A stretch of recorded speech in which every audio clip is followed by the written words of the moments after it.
Go! Sit in the corner until I tell you are permitted to come back. Good afternoon, ladies and gentlemen. Today, what a thorough pleasure it is to welcome you here into British Columbia's Parliament buildings. I trust we've rather been having a nice look around my creation, yes? I thought you'd say that, but of course I have not introduced myself to you. My name is Francis Mawson Rattenbury. I am British Columbia's architect. First of all, what a thorough pleasure it is for you to meet me. And secondly, what an even greater honor it is for me to welcome you into my masterpiece, British Columbia's Parliament buildings. I thank you. It is customary that we applaud my genius here. Oh, well deserved. Now, ladies and gentlemen, I am, as architect of this structure, frequently asked the same question. People come to me, you see, and they always ask me the same thing. They say, Francis, what makes you so handsome?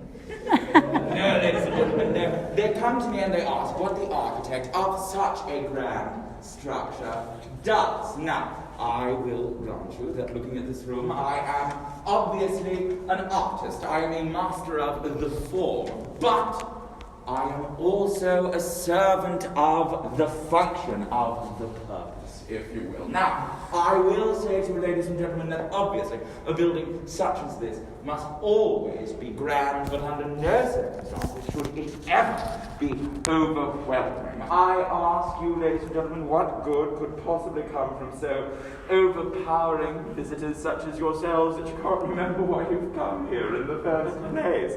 And that is why this building has been designed as it has, you see. It is functional above all else. Consider the daily business of our four legislative staff. You know these sorry sons, they possess an awful lot of daily business, and the progress of their day must be rapid and successful. It is my building that facilitates that success. You see the basic silhouette of the structure, that of a cross, as a matter of fact, government offices at either side, converging upon the center of our chamber here, the Legislative Assembly. This streamlines productivity. Now, this chamber, it was essential, you must know, the heart of our legislative process. But, for all of its very, very grand form, and of course you will agree it is very grand, yes?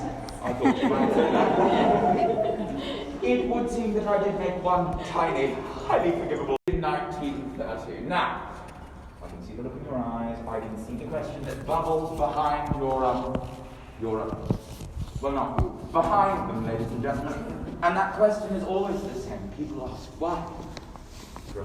Why would you ever abandon such a paradise? And I'm afraid the answer is rather simple.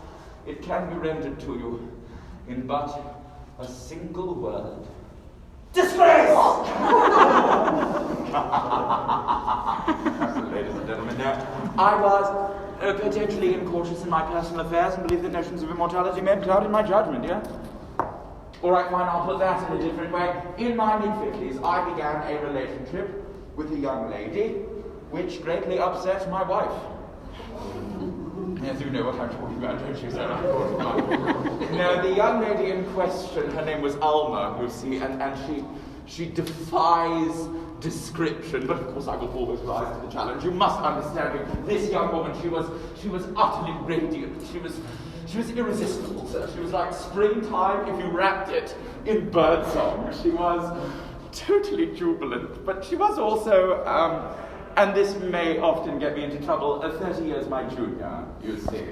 Yeah, I know, that was the same thought that came from most of Victorian society at the time. Now, despite the scandalous nature of our coupling, we did marry. Of course, we married, but I'm afraid that we were not destined to bask in domestic bliss forever, you see, because if my union had generated scandal, it was nothing compared to the scandal that awaited us in England, where unfortunately we had to settle in exile, having been rejected by our friends and neighbours in this province that I had so generously helped to define, you see. Now, Ladies and gentlemen, I know that you will have heard rumours about me. I can see that you are trying to discern and decipher all the nasty things you've heard people say about me. But I would ask you do not believe a word of it, because the truth is far more shocking, you must understand. Now, if my career had begun with drama, it was nothing compared to the sensation of the end of my marriage. You must understand, there is no necessarily that a beautiful young woman can stomach being married to an old, arrogant, disgraced architect who had been someone once before she has to strike out on her own. And when my darling wife could finally take no more, she found herself, as I had done, a younger lover. The only difference, of course, is that she chose our 17-year-old chauffeur named George. I know the help. Can you imagine something so horrible as that? Now, I will say I don't